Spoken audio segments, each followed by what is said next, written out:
आधी रात हो चुकी होती है और उसी रात के साए में एक इंसान ढककर चुपके से अम्मा के घर के पास आता है और इधर उधर देखकर सीधा गायों के पास जाता है।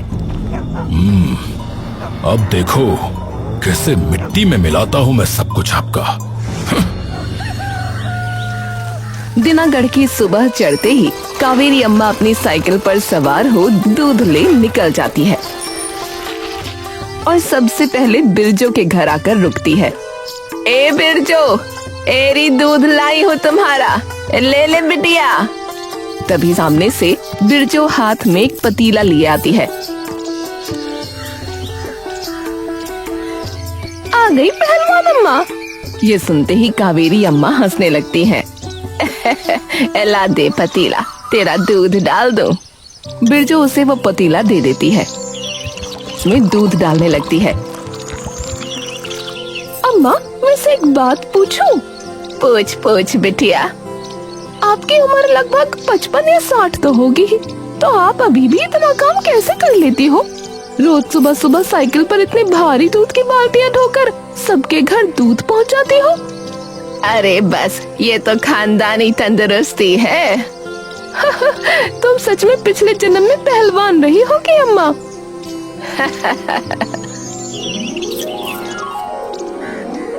कावेरी अम्मा बिरजो का दूध दे एक बार फिर अपनी साइकिल पर सवार हो जाती है। जैसे ही बाजार में खड़े सभी लोगों की नजर अम्मा पर पड़ती है, सब लोग आदर से उन्हें राम राम और नमस्ते करने लगते हैं। अरे राम राम कावेरी अम्मा। राम राम बिस्वा। बाबूजी कैसे हैं तुम्हारे? अरे एकदम ठीक है अम्मा, सब बढ़िया चल रहा है। अरे पाए लागू अम्मा। जीते रहो जीते रहो। अम्मा एक मुस्कान के साथ वहाँ से गुजर जाती हैं। अरे कमाल है अम्मा, है इतनी उम्र हो गई लेकिन जो सब भी वही जवानी वाला है।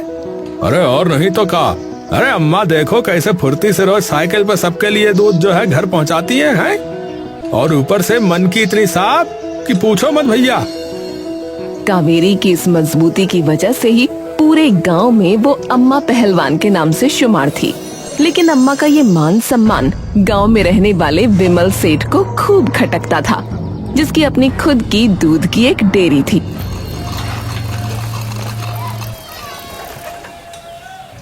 एक तो इस अम्मा ने नाक में दम कर रखा है। हाँ हाँ वो तो है, पर क्यों? अरे क्यों क्या बुद्धू? अरे तुझे पता नहीं है, आधे घर के लोग इस अम्मा से ही दूध लेते हैं। अच्छी भली डेयरी खोली हुई थी मैंने, लेकिन मुझे क्या पता था कि ये अम्मा ऐसे धंधा चौपट करवाएगी। तो क्या करना है मालिक इसका? कुछ तो सोचना पड़ेगा मन्नू, कुछ तो सोचना पड़ेगा।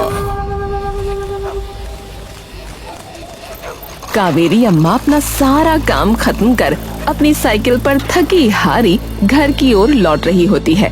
तभी रास्ते के कोने पर कुछ गरीब लोग बैठे दिखते हैं। साहब कुछ खाने को दे दो। दया करो साहब, कुछ तो दे दो। कोई इंसान एक पल के लिए भी रुककर उनकी ओर नहीं देखता, लेकिन जैसे ही अम्मा उनके पास से गुजरती है, तब सामने बैठी एक कमजोर औरत हाथ जोड़कर कहती है, 2 दिन से कुछ नहीं खाया, कुछ खाने को दे दो ना। अम्मा तुरंत साइकिल रोक देती है। अरे रे रे, ऐसे कैसे, चलो मेरे साथ। अम्मा सबको अपने साथ घर ले आती है।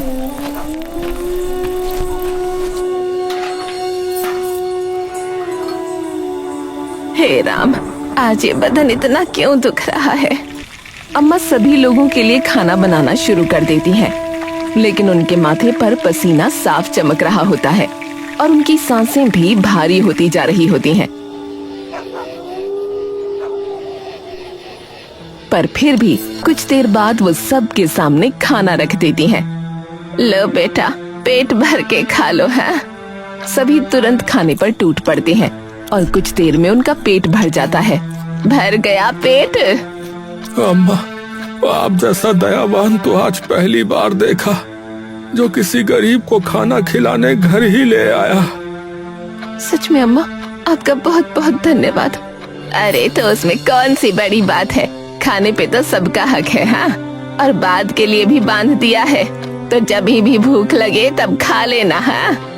वो सब लोग खाना लेकर वापस चले जाते हैं। उनके जाते ही अम्मा बैठकर दूध की वो बाल्टियां धोने लगती हैं।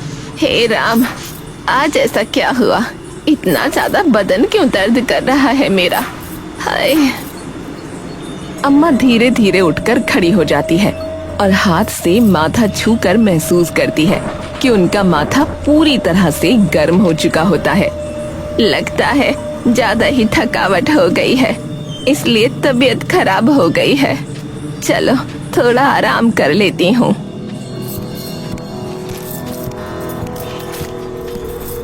अम्मा जाकर अपनी खटिया पर लेट जाती है, लेकिन थोड़ी देर बाद उनका शरीर फिर से तपने लगता है। ऐसे तो ये बुखार ठीक ही नहीं होगा। अम्मा धीरे से उठकर एक पुराना कपड़ा पानी में भिगोकर अपने माथे पर रखकर फिर से लेट जाती है।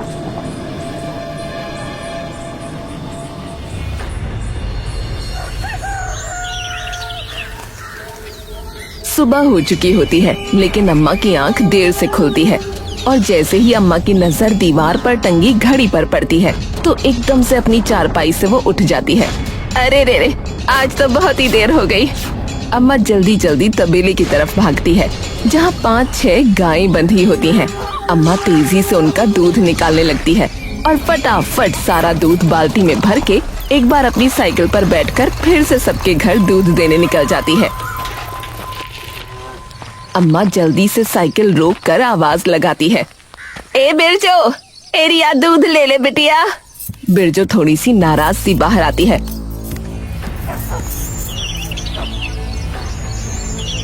अम्मा, आज इतनी देर? सुबह से घर में हंगामा मचा हुआ है, बाबूजी को बिना चाय पिए ही काम पर जाना पड़ा।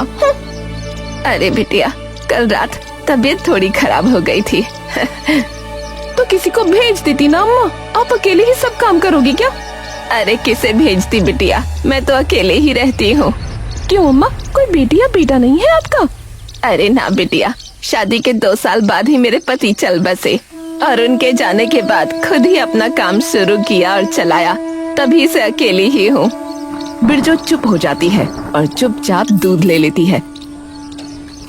अम्मा फटाफट अगले घर दूध देने चली जाती है। जैसे ही अम्मा उस घर पर पहुंचती है, तभी अम्मा की नजर वहाँ खड़ी इमली पर पड़ती है, जो कि रो रही होती है। ए इमली, रो काहे रही है बिटिया? क्या बताऊं, माँ जी है ना, उन्होंने फालतू में सबके सामने मुझे इतना डांट दिया क्योंकि चाय बनाने में थोड़ी देर हो गई थी, क्योंकि आपको आज थोड़ी देर हो गई ना। माफ करना बिटिया, तबीयत खराब थी मेरी। नहीं नहीं अम्मा, कभी कभार तो होता है, लेकिन माँ जी ने तो सबके सामने मुझे इतनी खरी खोटे सुनाई बिना मेरी बात सुने। अरे ऐसे कैसे? चला, मैं बात करती हूँ इस लाजवती से। अम्मा तुरंत इमली की सास के सामने चली जाती है। ए लाजवती, क्या हो गया? क्या कहा तूने आज अपनी बहू को? अरे आज इतनी देर से चाय ही ना बनाई, पड़ी सो रही होगी सुबह से। ए मेरी वजह से देर हुई है बेचारी को, और तूने इसे इतनी खरी खोटी सुना दी। क्या हुआ अगर देर हो भी गई तो? तूने एक बार भी पूछा उससे कि बेटी क्या हुआ? लाजवती इस बात का कोई जवाब नहीं दे पाती। अरे बहू घर की लक्ष्मी होती है, कल को अगर तेरी बेटी के साथ कोई ऐसा सलूक करे तो बता, तुझे अच्छा लगेगा? इतना करने के बाद भी तू उसे ऐसे बोल रही है।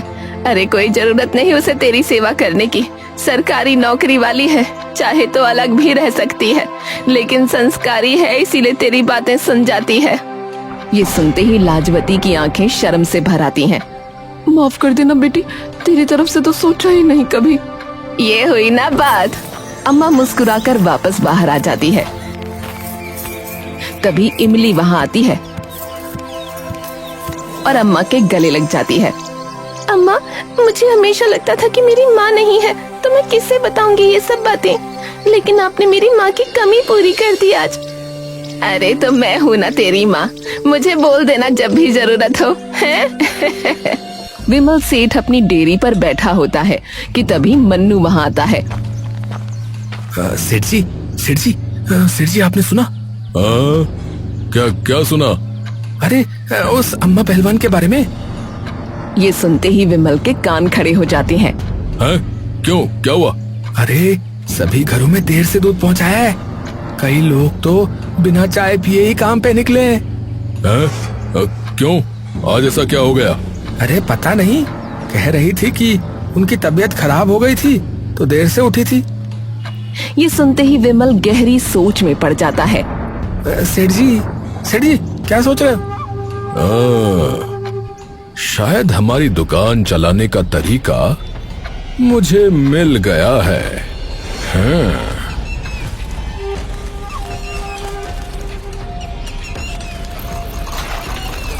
अम्मा एक बार फिर तपते बदन के साथ शाम को थकी हारी घर आती है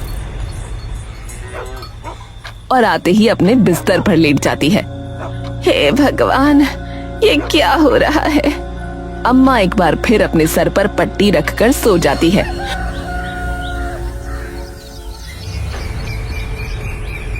और अगले दिन फिर से उनकी और देर से आंख खुलती है, लेकिन उनका पूरा शरीर अब भी दर्द कर रहा होता है। अम्मा, आज फिर से इतनी देर? अरे पता नहीं, 2 दिन से तबीयत खराब हुए जा रही है, कल तो और ज्यादा, इसीलिए आज और देर से उठी मैं। अम्मा, अब डॉक्टर के पास जाकर दिखाओ ना, अगर कुछ बीमारी हुई तो। अरे कोई बात नहीं, वैसे ही मौसमी बुखार होगा।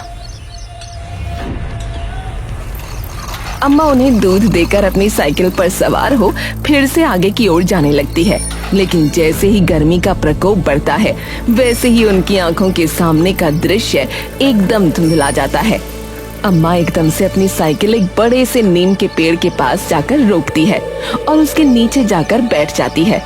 तभी विमल सेठ, जो कि वहाँ से गुजर रहा होता है, उसकी नजर अम्मा पर पड़ती है। अरे अरे, ये क्या देख रहा हूँ मैं भला? विमल सेठ पूरी फुर्ती से अम्मा के पास जाता है। अरे अरे अरे, क्या हुआ अम्मा? ऐसे माथा पकड़ के क्यों बैठी हो? अरे बेटा, कम बखत इस तबीयत ने जान खा रखी है मेरी। अभी आ रही थी तो एकदम से सर चकरा गया, इसीलिए यहाँ बैठी हूँ। अरे अरे, आप तो घर जाकर आराम करो, अब इस उम्र में इतना काम थोड़े ही होता है भला। अरे पर ये दूध बाकी घरों में कौन पहुँचाएगा? अरे अम्मा, चिंता क्यों करती हो? अरे मैं हूँ ना, मैं अपने नौकर को बोल दूंगा, वो ले जाएगा। अरे तुम्हारा बहुत बहुत भला हो बेटा। अरे जाओ जाओ, आराम से घर जाओ। है आपकी साइकिल भी मेरा नौकर शाम को घर छोड़ जाएगा। है अम्मा मुस्कुराकर अपने घर चली जाती है और विमल तुरंत अम्मा की साइकिल अपनी दुकान पर ले जाता है। मन्नू जैसे ही विमल को अम्मा की साइकिल, तो वो एकदम चौंक कर उठता है। हाँ? अरे सेठ जी, ये आप अम्मा की साइकिल के साथ क्या कर रहे हैं? अरे बहस बाद में, पहले इसके अंदर जितना भी दूध है वो हमारे दूध में मिला दे। चल जल्दी कर। क्या? अरे कम सुनता है क्या? जो बोला है वो कर। मन्नू अम्मा की बाल्टी में से सारा दूध अपने दूध की बाल्टियों में मिला देता है। अब इससे क्या होगा मालिक? अब तू देखता जा कि इससे क्या होगा। विमल सेठ बाजार की ओर निकल जाता है और वहाँ जाते ही उसे वही बातें सुनने को मिलती हैं जिसका उसे बेसब्री से इंतजार होता है। अरे भाई, पता नहीं अम्मा को क्या हो गया आज। है घर से ही नहीं आई लग रहा है दूध देने, और कल इतनी देरी से आई थी। ऐसे कैसे काम चलेगा? और भैया हमारे घर भी कहाँ आई बताओ? हैं? और मेरे नहीं, आज तो कई लोगों के घर पे नहीं आई है। उनकी तबीयत वगैरह खराब है सुना है, तो भूल गई होंगी। अरे तबीयत खराब तो बहुत छोटी बात कह दी भाई। आज दोपहर में मुझे नीम के पेड़ के नीचे लेटी दिखी हैं। हैं? अरे क्या बात कर रहे हो सेठ? अरे भाई सच कह रहा हूँ। अब देखो, उनकी भी गलती नहीं है, उम्र हो गई है, और इतनी धूप में इतने भारी भारी दूध के बर्तनों के साथ साइकिल चलाना अब आसान काम थोड़ी ना है, और आगे तो अब और परेशानी होगी जैसे जैसे उनकी उम्र बढ़ती जाएगी। लेकिन उसका मतलब ये भी नहीं है कि लोग उनके इंतजार में बैठे रहें हर रोज। भाई मेरे तो जो ग्राहक होते हैं उनको तो अपना दूध वक्त से मिल जाता है। बिल्कुल हाँ, मेरा नौकर तो जवान खून है, ऐसे फुर्ती के साथ सारे घरों में दूध देकर आता है कि पूछो ही मत। ये सुनते ही वो दोनों सोच में पड़ जाते हैं।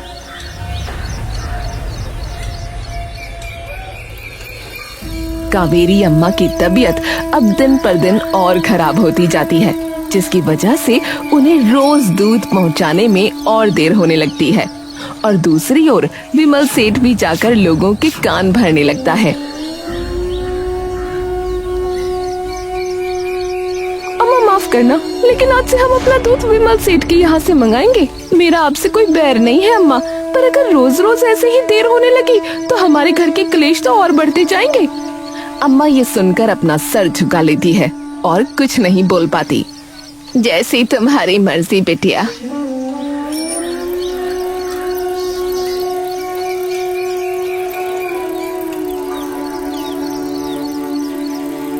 बेटा मैं कल से पूरी कोशिश करूंगी जल्दी आने की। बात वो नहीं है अम्मा, अरे आप तो जानती हैं कि मैं आपकी कितनी इज्जत करता हूँ, लेकिन सुबह सबको काम पर निकलना होता है ना, तो इसलिए जल्दी दूध चाहिए होता है। और आप मुझे जो है माफ कर देना, हमारा दूध हम कल से विमल सेठ के यहाँ से मंगा लेंगे। अच्छा। कुछ ही दिनों में कई लोग अम्मा को मना कर देते हैं।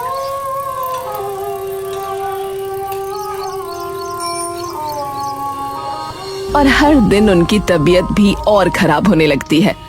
लगता है अब तो डॉक्टर के पास जाना ही पड़ेगा, वरना ऐसे ही बीमार रही तो सारा काम बंद हो जाएगा। छोटा सा क्लिनिक होता है। अम्मा बेंच पर बैठी है। अम्मा मैंने हर चीज देख ली है, और आप बात समझिए कि आपकी अब उम्र हो चुकी है, और आप जितनी मेहनत कर रही हैं ये आपके शरीर के लिए ठीक नहीं है। आजकल वैसे ही इतनी गर्मी है।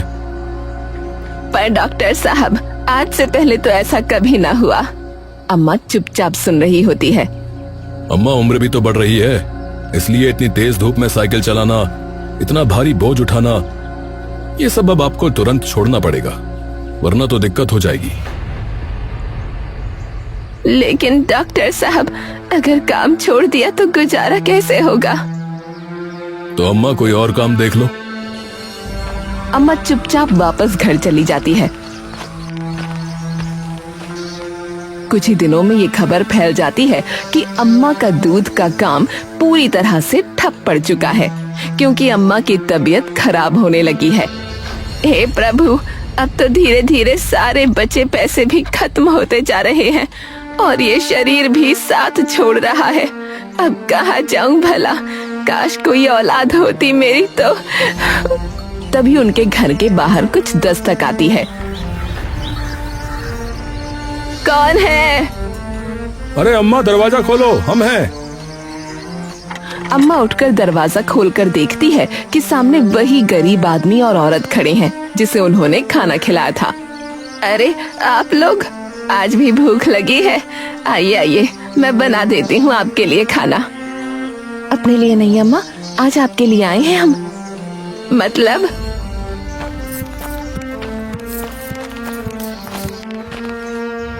अरे अम्मा, सुना है कि आजकल आपकी तबीयत बहुत खराब रहने लगी है, जिसकी वजह से आप अपना काम भी नहीं कर पा रही। बस क्या बताऊं बेटा, उम्र का तकाजा है, फर्क तो पड़ना ही था। तो आज से चिंता बिल्कुल छोड़ दो। आज से जितने भी घरों में दूध देकर आना है वो हम देकर आएंगे। बदले में आप हमें थोड़ी तनख्वाह दे देना, हमें भी काम मिल जाएगा और आपका भी काम हो जाएगा। ये सुनते ही अम्मा के चेहरे पर एक बड़ी सी मुस्कान आ जाती है। अरे हाँ हाँ, ये तो सही कहा तुमने। झुक झुक जियो मेरे बच्चों। ठीक है तो अम्मा, मैं कल सुबह आ जाऊंगी दूध निकालने और फिर ये दूध बांटाएंगे। उससे पहले मुझे जाना पड़ेगा हर घर ये बताने कि अब उन्हें चिंता करने की जरूरत नहीं है, अब से दूध जल्दी आएगा। अम्मा अपनी साइकिल उठाकर अपने पुराने ग्राहकों के घर पहुंचती है और उन्हें ये बात बता देती है।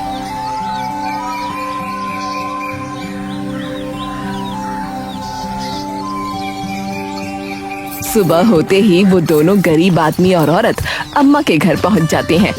अरे वाह, आ गए। सबने हाँ बोल दिया क्या अम्मा? नहीं, कुछ ही लोग माने बस, पर कोई बात नहीं, और जो नहीं माने वो बाद में मान जाएंगे। हाँ, ये भी सही कहा। ठीक है, मैं तब तक दूध निकाल देती हूँ, फिर ये दूध देने चले जाएंगे। हाँ हाँ, ठीक है बिटिया। कुछ दिनों बाद, कुछ ही दिनों में एक बार फिर अम्मा का काम चल पड़ता है। लेकिन इस बात से विमल सेठ और भड़क जाता है। विमल सेठ अपनी डेयरी पर गुस्से में बैठा है कि तभी मुंह लटकाए मन्नू वहां आता है। अरे इतनी देर से क्यों आ रहा है रे? माफ करना सेठ जी, वो मेरी पत्नी की तबीयत ना खराब हो गई थी। अरे तो मैं क्या करूं रे? हैं? अपना काम बंद कर दूं? एक तो पहले ही उस अम्मा की वजह से काम फिर से कम हो गया है। मुझे तो लगा था कि आखिरकार उनका पक्का इलाज बांध दिया मैंने, लेकिन फिर उन्होंने किसी और को काम पे रख लिया। ऊपर से तेरे जैसा काम करने वाला नौकर। तुम सभी मिलकर मेरा काम बंद करवाओगे और कुछ नहीं। हाँ, पर सेठ जी, मेरी बीवी बीमार थी और अब भी पूरी तरह से ठीक नहीं हुई है, फिर भी मैं काम पर आया हूँ। अरे हाँ हाँ, ठीक है ठीक है। ये दूध आया है, इसे इन बाल्टियों में भर फटाफट। अरे अरे अरे अरे, ये क्या कर दिया रे तूने? अरे निकम्मे, क्या कर दिया? माफ कर दीजिए सेठ जी, वो गलती से फिसल गया हाथ से मेरे। अरे निकम्मे, अरे गलती तो मैंने कर दी तुझे काम पर रखकर। तू वैसे ही देर से आता है और नुकसान और कर दिया मेरा। एक काम कर तू, अब तू यहाँ से जा और कल से काम पर मत आना। जा यहाँ से। नहीं नहीं सेठ जी, ऐसा मत कीजिए, आगे से ऐसा नहीं होगा सेठ जी। अरे मैंने कहा ना, जा यहाँ से, मुझे शक्ल नहीं देखनी तेरी। मन्नू रोता हुआ वहां से निकल जाता है। अम्मा धीरे धीरे साइकिल चलाते हुए बाजार की तरफ जा रही होती है। तभी उसकी नजर एक चाय की टपरी पर पड़ती है, जहां मन्नू बैठा रो रहा होता है। अम्मा तुरंत साइकिल रोक कर उसके पास जाती है। अरे मन्नू बेटा, क्या हुआ, रो क्यों रहा है? मन्नू पहले चुप रहता है, फिर बोलना शुरू करता है। क्या बताऊं अम्मा, घर पर बीवी की तबीयत खराब है और आज सेठ जी ने भी काम से निकाल दिया। पर क्यों? गलती से दूध गिर गया था, बस उसी बात पर। अम्मा कुछ देर तक मन्नू की ओर देखती रहती है। तुम एक काम करो, कल से मेरे लिए काम करो। हाँ? आपके लिए अम्मा? हाँ, मेरे लिए, क्यों नहीं करोगे? मन्नू के चेहरे पर हल्की सी मुस्कान आ जाती है। हाँ अम्मा, मैं करूँगा, जरूर करूँगा अम्मा, जरूर करूँगा। ठीक है, कल सुबह जल्दी आ जाना। हाँ। अगले दिन से ही मन्नू भी अम्मा के लिए काम करना शुरू कर देता है और कुछ ही दिनों में लोग धीरे धीरे फिर से अम्मा से दूध लेना शुरू कर देते हैं, जिसकी वजह से विमल सेठ का धंधा एक बार फिर से ठप पड़ जाता है। अरे सुबह से एक भी ग्राहक नहीं आया, जो थे वो भी चले गए। अब तो इस अम्मा का इलाज करना ही पड़ेगा। हाँ, करना ही पड़ेगा।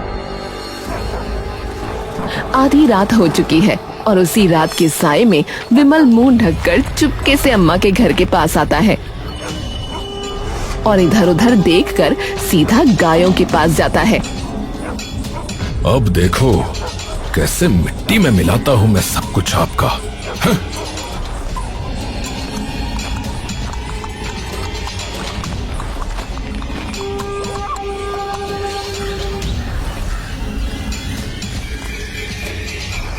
अरे रे, मेरी गाय कहाँ गई? मेरी गाय! हाय!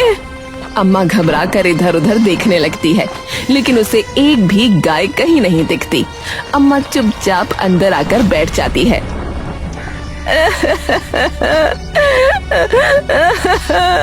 तभी वो गरीब आदमी, औरत और मन्नू अंदर आते हैं। अम्मा क्या हुआ, आप रो क्यों रही हैं? अम्मा रोते रोते उन्हें सारी बात बताती है। तीनों एक दूसरे की तरफ देखते हैं। हाँ अम्मा, हम गांव का चप्पा चप्पा छान मारेंगे, किसी न किसी को तो कुछ पता होगा।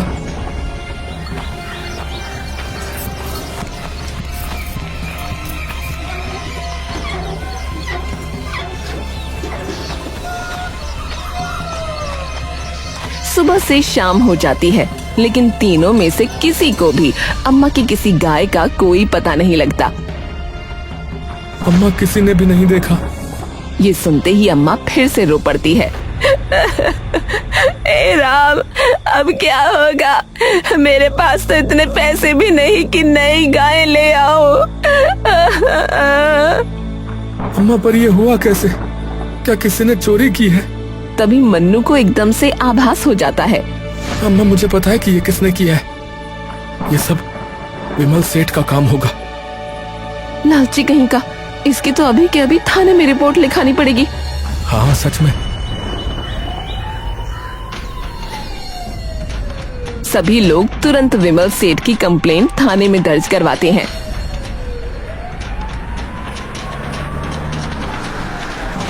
पुलिस विमल सेठ को पकड़कर बाहर लाती है। अरे अरे इंस्पेक्टर साहब, अरे माफ कर दो, गलती हो गई इंस्पेक्टर साहब, गलती हो गई।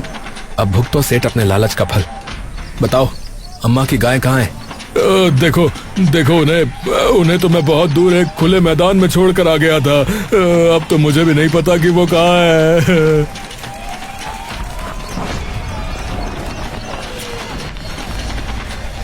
अम्मा चुपचाप चिंता में बैठी होती है। अब क्या करूं? कहां से लाऊं इतने पैसे? ऊपर से तुम लोगों का काम भी चला गया। चिंता मत करो अम्मा, कुछ ना कुछ जरूर हो जाएगा।